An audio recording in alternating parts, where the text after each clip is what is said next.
overwhelming scientific evidence proving that the third tower that fell on 9/11, which wasn't hit by a plane, Building 7 was brought down in a controlled demolition. Since the rights of Americans are being affected by this NSA program, which is based on 9/11, we want to make sure we know everything about the event.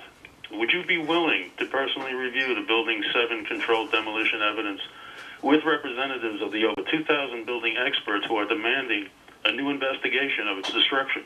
Okay, Jeff? Yeah. Senator, there's a group of folks out there that don't believe that the investigation was adequate. Yeah. The answer is no.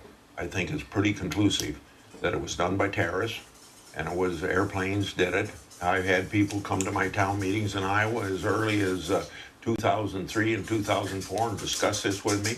They brought great big pictures in of the towers going down, and somebody who honestly believed this but pointed to it and said, you know, this is a fake. This is not aviation gas that's blowing up here, or that's steaming up here as fire, et cetera, et cetera. I think it's been pretty well investigated. All right. First, I want to discuss a perpetual problem at the FBI, whistleblower protection. Director Mueller has repeatedly assured me that he will not tolerate retaliation against whistleblowers at the FBI. Despite these assurances, two particular whistleblower cases have been dragging on for years. These cases are largely fueled by the FBI's desire to continue appeal rulings and findings of wrongdoing by FBI supervisors. FBI agent Jane Turner filed a whistleblower complaint in 2002 when she discovered FBI agents were removing items from ground zero following 9/11. She faced retaliation for raising concerns about these agents, and her case has been stuck in administrative limbo at Justice Department for over 9 years.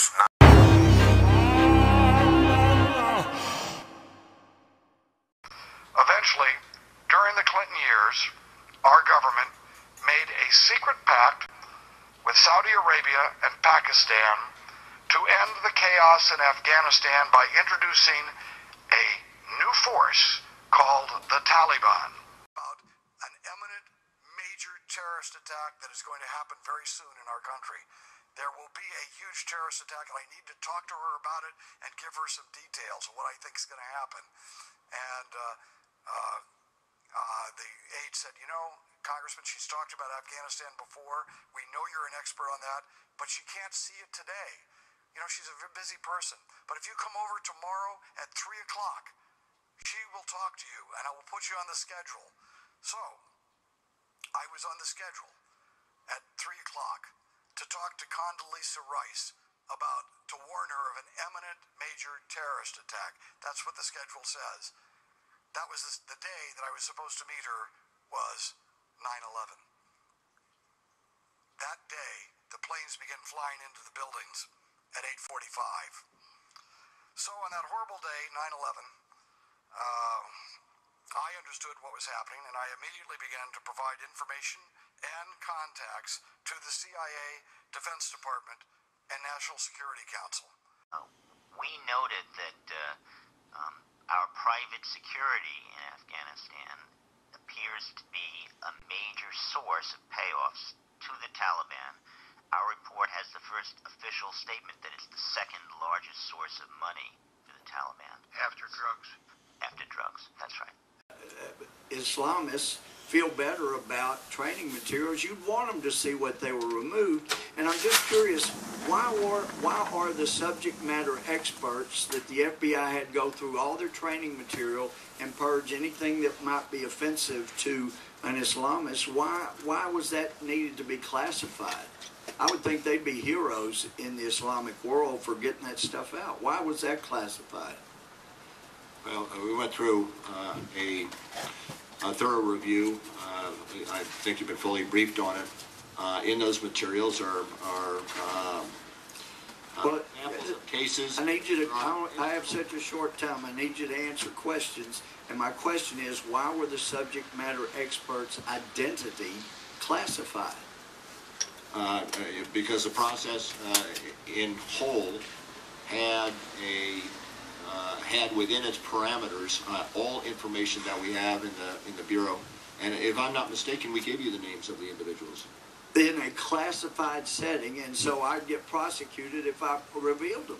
And I don't know why you can't make those public so that people would know. But obviously, you feel... I will look at that. And well, and also I want to go back to Boston. You said things like, and I jotted these down, what you said, the FBI did an excellent job, did a thorough job, don't know what else we could have done. And according to the Russians, there's a great deal more that could have been done. And when we find out about this Sensitive Operations Review Committee, and as this article points out, if it's true, it says that we don't know who the chairman and members are of this Sensitive Operations Review Committee, who the staff, that's kept secret. The FBI never canvassed Boston mosques until 4 days after the April 15th attacks. If the Russians tell you that someone has been radicalized and you go check and see the mosques that they went to, then you get the articles of incorporation, as I have, for the group that created the Boston mosques where these Tsarnevs attended, and you find out the name Alamudi, which you'll remember because while you were FBI director, this man who was so helpful to the Clinton administration with so many big things, he gets arrested at Dulles Airport by the FBI, and he's now doing over 20 years for supporting terrorism. This is the guy that started the mosque where your Tsarnevs were attending, and you didn't even bother to go check about the mosque. And then when you had the pictures, why did no one go to the mosque and say, who are these guys? They may attend here. Why was that not done since such a thorough job was done? Your facts are not altogether well. All right, point out specifically. May I finish my point out specifically. Sir, if you're going to call me a liar, you need to point out specifically where any facts are wrong. We went to the mosque. Prior to Boston. Prior to Boston. Prior to Boston happening, we were in that mosque talking to imams several months beforehand as part of our outreach efforts. Were you aware that those mosques were started by Alamudi? I've answered the question, sir. You didn't answer the question. Were you aware they were started by Alamudi? You were not. Okay. Thank you. Go kill some Americans. What difference at this point does it make?